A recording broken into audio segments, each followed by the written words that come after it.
Mary, want to start us off? Yes, absolutely. Hi, everyone. My name is Mary Sotomayor. I am the New York State PTA Leadership Coordinator, and welcome to tonight's webinar. Before we get started, did you know by attending this webinar, you could qualify for a leadership development pin? Here's the question that you're going to want to look out for during this presentation. What do you do if a position remains unfilled post-election? So all you need to do to qualify for this leadership development pin is one, attend at least 6 of these webinars for this year. 2, soak up the knowledge like a sponge. Step 3, apply what you've learned in your unit or district and show us that you're making waves. Once you've nailed these steps, you are much closer to winning the exclusive Leadership Development Award pin. It's not just a pin, it's a badge of honor that says you're a rock star leader in your organization. Without further ado, I'm happy to introduce Jackie Wilson, our leadership training specialist. Excuse me.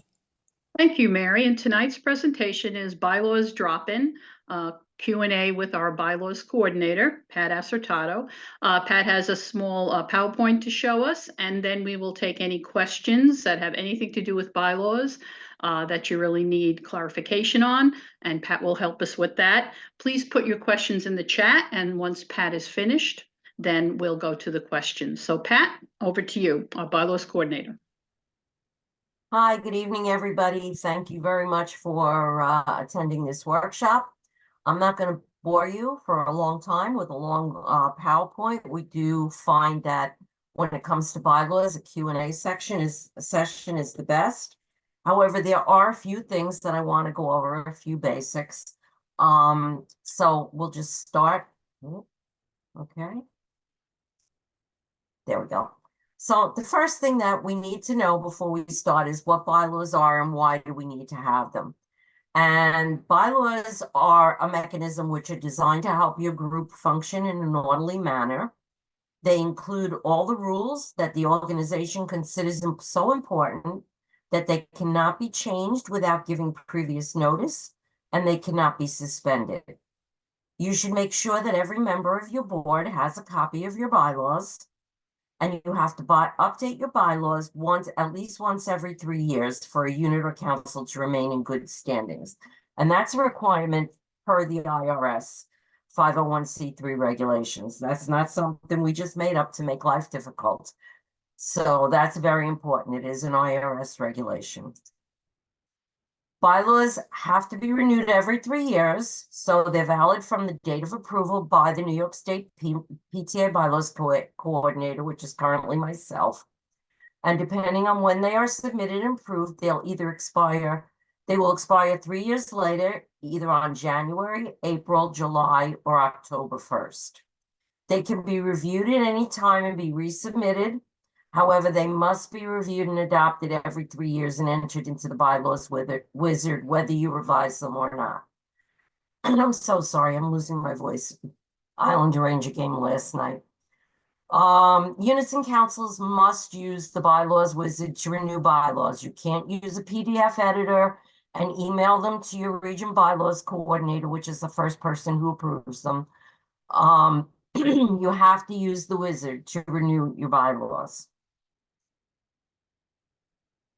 They must be adopted by your general membership at a general membership meeting, not by your board, not by your executive committee, but at a general membership meeting. You have to give 30-day prior notice that you're going to vote on bylaws. You must establish that you have a quorum, and your quorum is specified in your bylaws. And 2/3 of the members present and voting is needed to pass the bylaws. Once adopted, the most important thing to remember is to send the completed signed cover page via email or regular mail to your region bylaws chair. I can't tell you how many people's bylaws are held up because we're waiting on that signed cover page. So that's really, really important.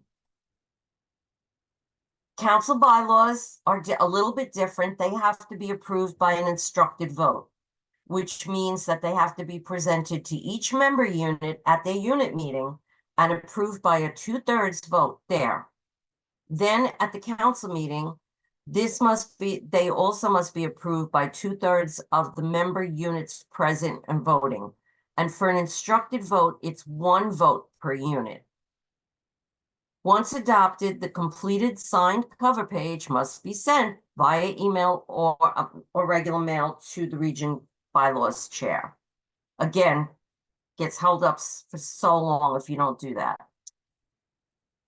So why do your bylaws need to be up to date? Well, first of all, the 501c3 regulation, but also it causes your unit or council to become not in good standing with New York State PTA and National PTA. Your unit and council won't be eligible for grants, awards, scholarships, won't be allowed to participate in park programs, reflections programs. You wouldn't be able to submit a resolution. You wouldn't be able to send people as voting delegates at convention. You could send people as delegates, but they would be non-voting, so they wouldn't be representing your unit with a vote. And unit delegates and presidents, if your unit is is not in good standing, your unit delegates and the president would not be allowed to vote at the council meetings. All these things just don't negatively affect your organization as a whole, but can directly impact your students, members, and staff.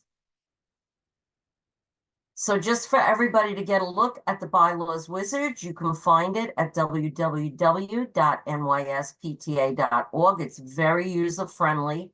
You go to the main page of the website, you're going to click over here on leaders, you're going to get this drop down, and you're going to go to bylaws and procedures.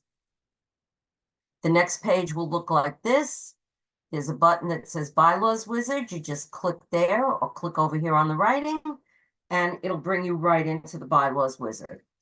You do need to know your unit code, which is it's a 5-digit number. So it would be your region code, which could be 02, 04, 10, 12. There's a dash and then a 3-digit number. So whatever your region code is, that would be the first 2 numbers.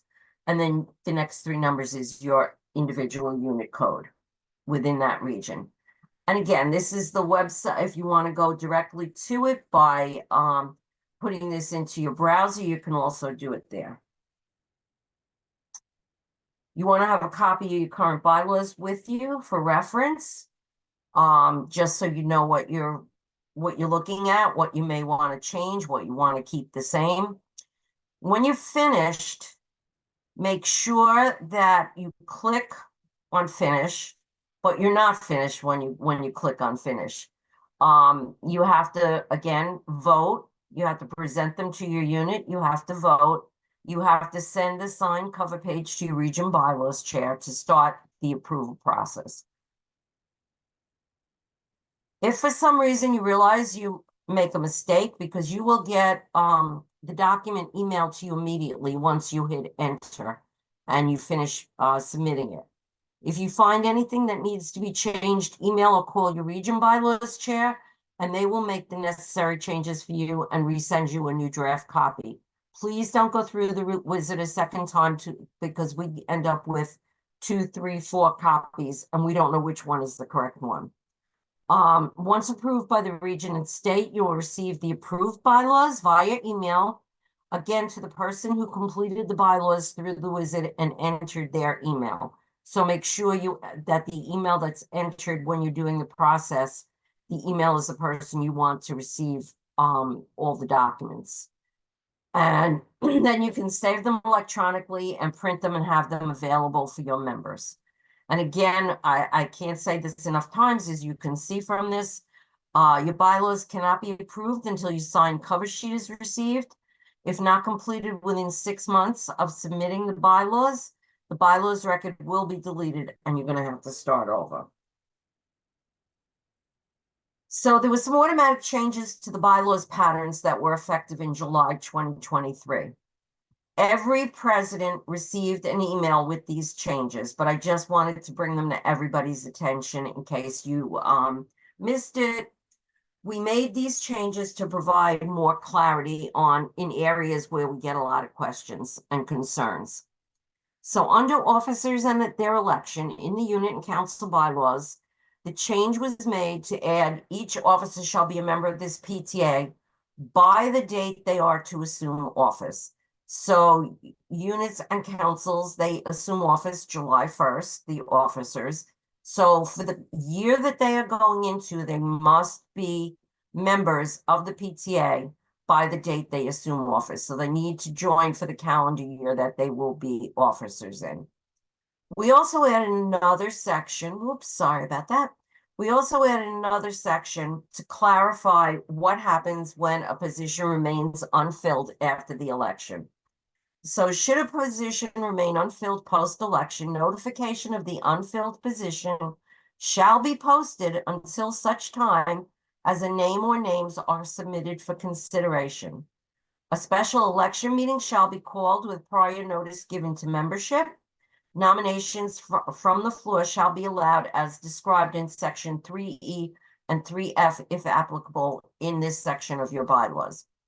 And then the next one, I don't know how to get rid of this little thing here. Let me put it up here. A person, this is another new section, a person nominated for office shall be a member of this PTA at the time of election. So in your bylaws, it says that nobody can participate in the business of the association unless they're a member.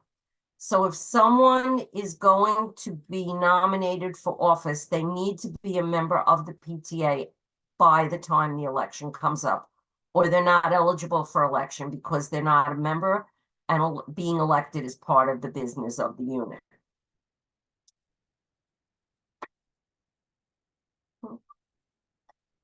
Hit my button, it's not working. Hang on a second. There we go. Another change we made in unit and council bylaws is that the committee, again, this has always been the way it is allowed, but it wasn't clearly spelled out in the bylaws, so we wanted to make it clearer for people. So when the nominating committee meets, the nominating committee can reconvene to fill any positions that remain unfilled or become open prior to the election meeting. So between the time the nominating committee has met and they gave their report, if for some reason someone says, you know what, I'm withdrawing my name, or if there was a position that was unfilled and the nominating committee becomes aware of someone that might be interested or someone that they might like to put in that position, they can continue to meet. They can have another meeting. And notice has to be given to the membership as soon as a nominee is selected by the nominating committee to fill any of those type of positions. And the committee is discharged at the end of the election meeting. That's it, they're done, no more work. If a position becomes open after that, then it's filled as a vacancy. Then under committees, the other thing we added under committees is to make it clear that the treasurer or any signatories on the bank accounts shall not be an appointed member of the audit committee.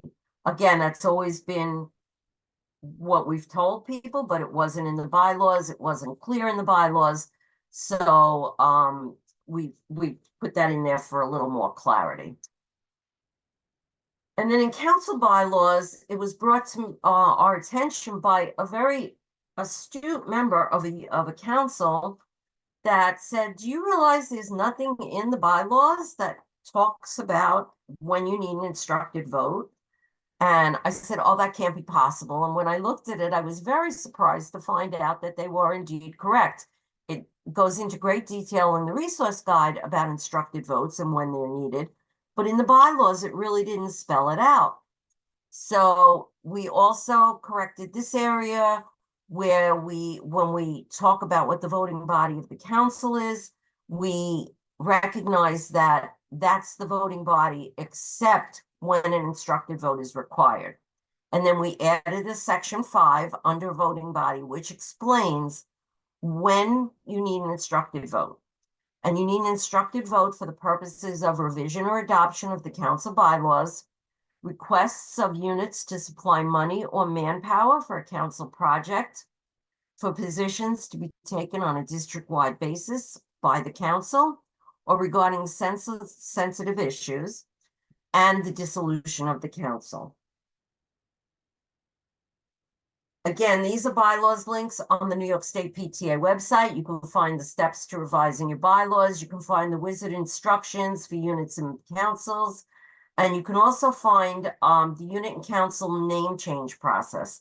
That also requires a vote of your unit, and there are steps involved in that because, again, New York State PTA has to notify the IRS when you make a unit or a council name change. So that's very, very important to follow those proper steps when you're making a name change to a unit. And you'll also find on there a list of your region bylaws chairs. You could jot them down real quick if you want to. Okay. And that's pretty much it. My very simple PowerPoint. Okay, so we can start with some questions. Again, if you have any questions that weren't answered by Pat in the actual presentation, then please feel free to put them in the chat. But we did receive a couple of questions prior to the webinar. So Pat, question is, once a quorum is established and people later leave the meeting early, dropping below quorum, can your PTA continue with business such as voting, decision-making, etc.? Okay, so we actually got two questions that were very similar. Right. Asked pretty much the same thing, right, Jackie? Yes. Okay, so this one I wanted to verify. I was pretty sure I knew the answer, but I wanted to confirm it with our New York State PTA parliamentarian. And he gave me a really good answer, which is in very small print. So apparently what happened was there was a national PTA webinar in which they said that you could possibly override the quorum if you sent out prior notice that you were going to override the quorum. I think that went into that detail, Jackie, in the other Yes, question. and the second question, yes. Yeah. So so what we received from Steve, our New York State PTA parliamentarian, is that New York State not-for-profit statutes do supersede the bylaws, except where it yields to the bylaws when it comes to calculating and establishing a quorum.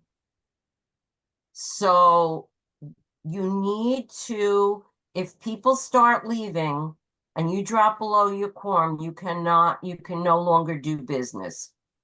So what he recommended, what I also recommend, is that if you're worried about maintaining that quorum throughout the meeting, that you move anything that needs to be voted on and that you'll need a quorum to the beginning of the meeting, so that you don't run the risk of getting halfway through your meeting and not be able to complete your business. And that was it.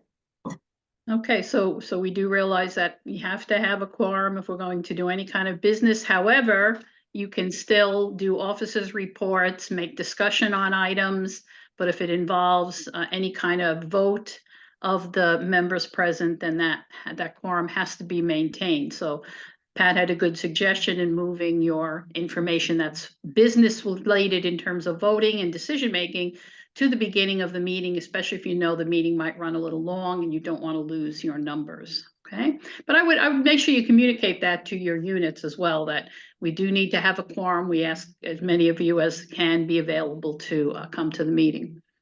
Okay, Pat, what is it that might be a council sensitive subject that they might want to take an instructed vote on? Can you give me an example? Well, there could be, again, the council can, it would be things like when schools are closing, that can be sensitive, taking a position on where the council feels about a school closing, if they want to oppose it, if they want to support it, things like that.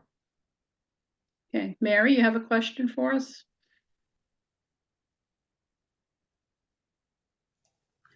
Yes, I do. First question was, do we need to send the proposed revised bylaws to region coordinator before we can have a membership vote?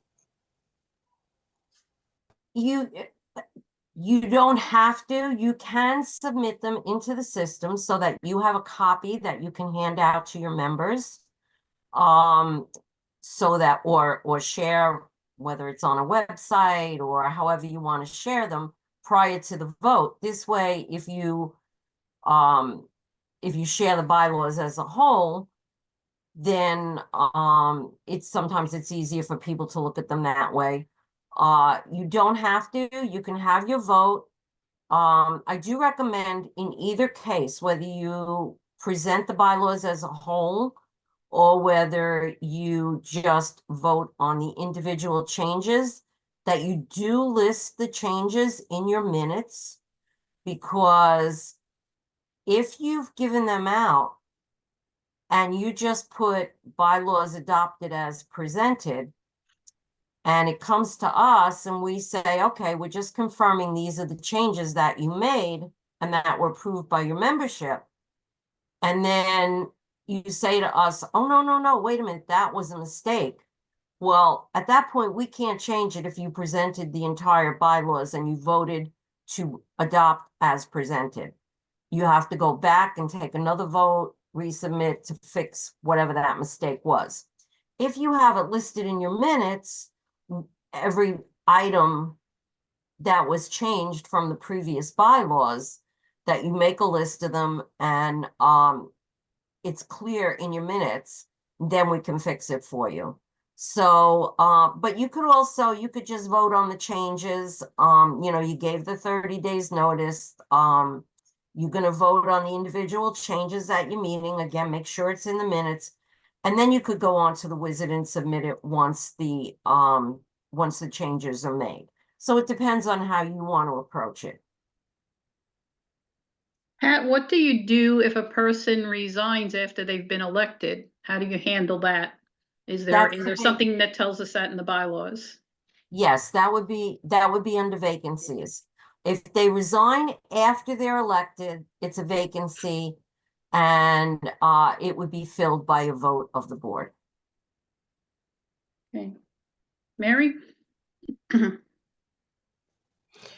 So I have a leader here who underwent an unexpected change of officers in January. With only a few months of the year to go, can updates wait until new officers are elected? Okay, so I really would need to clarify that, what they mean by updates. If your bylaws are expired, you definitely want to get them in ASAP. You don't want to have expired bylaws. The officers that are in place now would be the ones, or at the time that you vote, would be the ones that would sign that cover sheet. It has to be the people that were in office at the time of the vote. And then so you wouldn't have to, you would have to I'm sorry, I'm seeing things popping up on my screen here. It doesn't matter if you're changing officers again in July. If they're not expired and you want to wait, then you can wait. But if they are expired, you want to get them in ASAP. He says that they were revised in the spring of 2023. So they don't need to be revised. They would expire in the spring of 2026. They're good for 3 years. Okay. Question on elections. Should bylaws state that elections should be held yearly? It's a good question. It is in the bylaws someplace. It is in the bylaws, because often it depends, well, it actually depends on what your bylaws, whether you have a 1-year term or a 2-year term. So if you have 2-year terms, and if you have 1 2-year term and all your offices have been elected on the same cycle, well, then in that case, you only have a vote every 2 years. And you only hold an election every 2 years. But otherwise, it's annual, and that's clear in the bylaws. Okay. Who is it that should input the information into the bylaws wizard? Who would you recommend being the person to do that?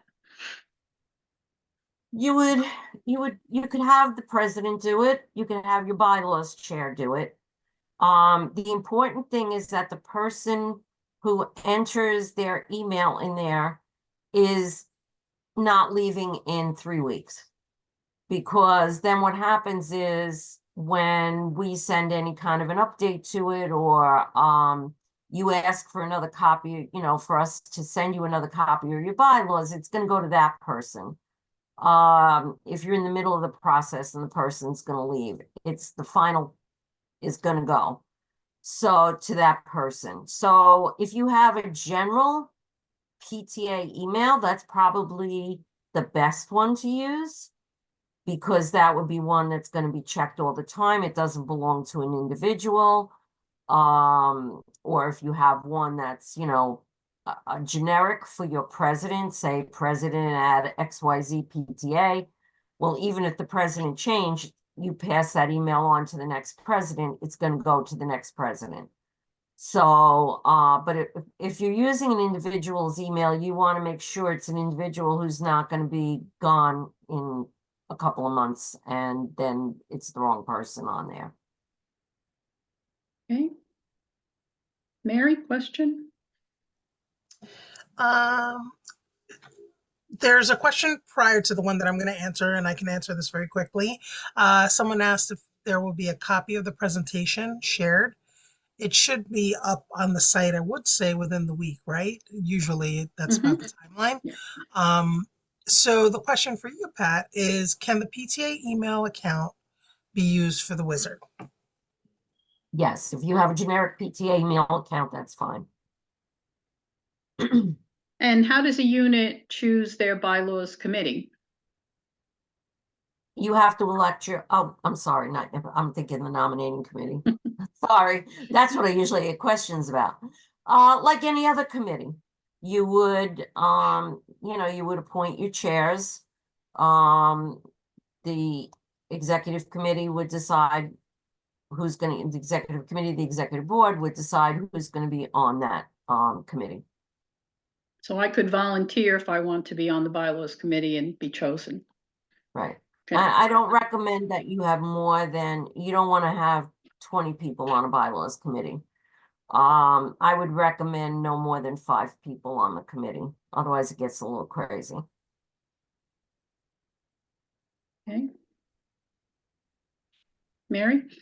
Can the president be on the bylaws committee and be the chair of the committee? They could, but the president's got enough to do. And I mean, absolutely, the president should be on the bylaws committee. But again, as a way of also involving other people, you may want to appoint somebody else to be the chair. But there are no restrictions, as they just have to be a member. It doesn't have to be executive board or general membership, correct? No, Okay. it could be anybody. Mhm. Okay.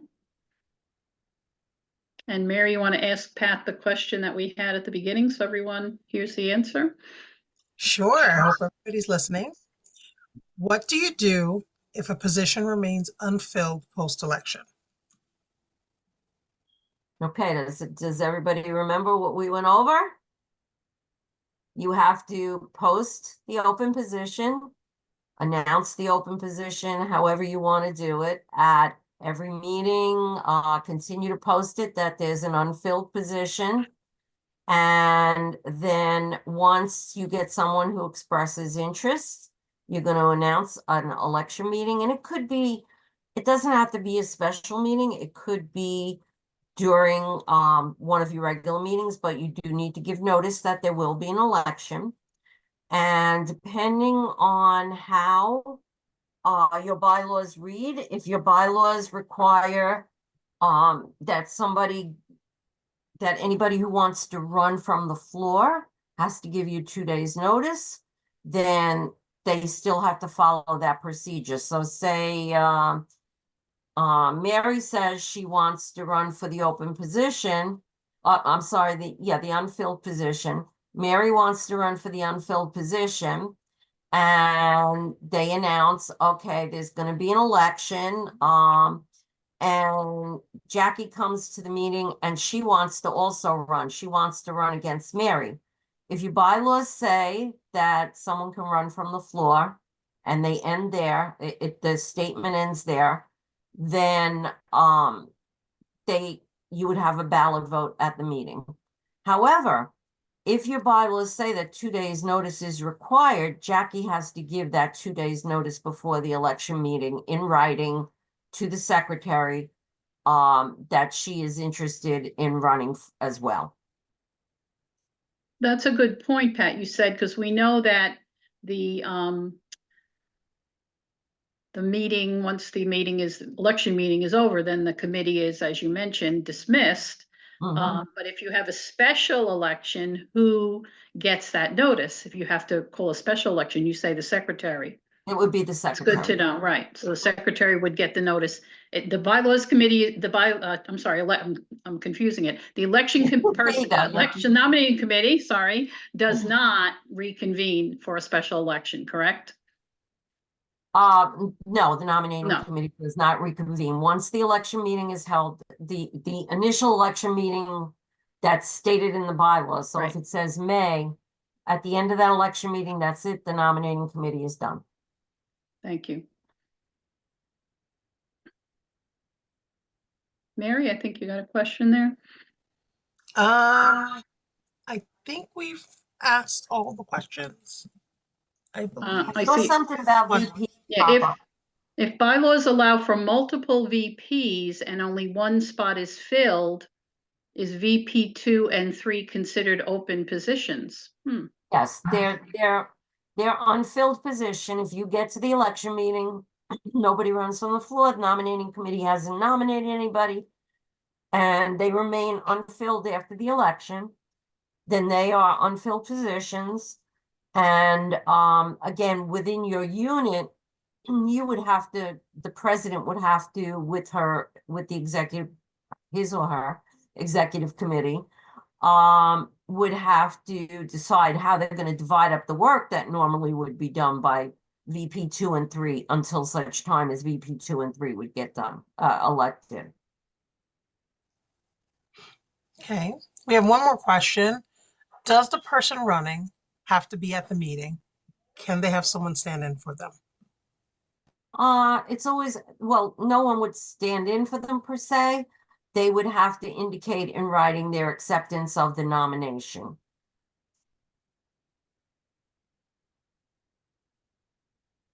What about if they're running from the floor? Well, if they're running from the floor, they should be there. Okay. Makes sense. That's my last one here. I think that's all I have. Any other questions in the chat before we wrap up here? Somebody says one more. One more, okay. And it just if anybody thinks of anything after we get off the webinar, you can always reach me at bylaws@nyspta.org. I do have a question that comes up several times. What about co-presidents?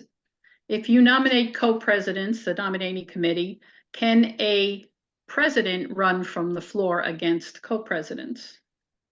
A single Okay, president. so in your bylaws, it says president or co-presidents. So if two people are nominated as co-presidents and one person wants to run against those two people who are nominated as a co-president position, yes, each one is a single position. So co-presidents are two people filling one position. So if co-presidents have been nominated and one person wants to run from the floor, that this would be one nominee and this would be one nominee. Okay, thank you, Pat. You're welcome. Oh, good one for you, Mary. All right. If state national dues increase in price and the unit dues don't cover the increase, can an amendment be made to increase dues before the bylaws expire? Absolutely. That's not, you can make amendments anytime. It used to get confusing. So this is something else we've changed in the last couple of years.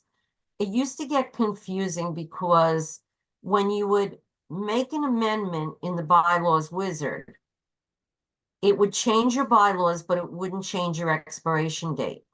So if your bylaws were approved in 2023 and they were expiring in 2026, but in 2024 you said, oh, we want to change this one thing, it would change that one thing, but it wouldn't change your expiration date. And a lot of times it was people wanted to make changes. It was close to their expiration date, but not quite close enough, maybe 8 months ahead of time before their bylaws were going to expire. And they would go through the process of making the change in the wizard, but the expiration date wouldn't change. So what we did was we made it so that whenever you make an amendment to your bylaws, and you can make an amendment at any time, you don't have to wait till the end of the 3 years. So if you have bylaws that are expiring in 2026 and you decide that you want to make a change this year, you can make that change. You go in and you enter the bylaws exactly the same way. You go through the wizard, you make the change you want to make. You still have to follow the same approval process. You still have to give you a 30-day notice. What happens on our end now is that when you get it to us, it automatically extends your bylaws expiration date for 3 years out from the date that it's approved at the state level. We figured that made it a little easier for units that you didn't have to keep going in if you had an amendment and then had to go back in possibly a year later, 9 months later. And we found it's working very, very well. Yeah, that seems to be a very good thing that was edited, to change the expiration date out. Makes more sense. Last call for questions. Well, thank you, Pat. Thank you for the information. Again, as Mary mentioned, this webinar will be up on the website in a couple of days, so feel free to go back over it. And if you come across anything you have questions about, bylaws@nyspta is Pat's email, so she'll be glad to help you out with any questions or clarifications that you need. And Mary, any final comments? I hope to see everybody at SLC. Thank you. Okay, look forward to our next webinar, May 2nd, titled To Be Announced. Thank you again for attending this evening.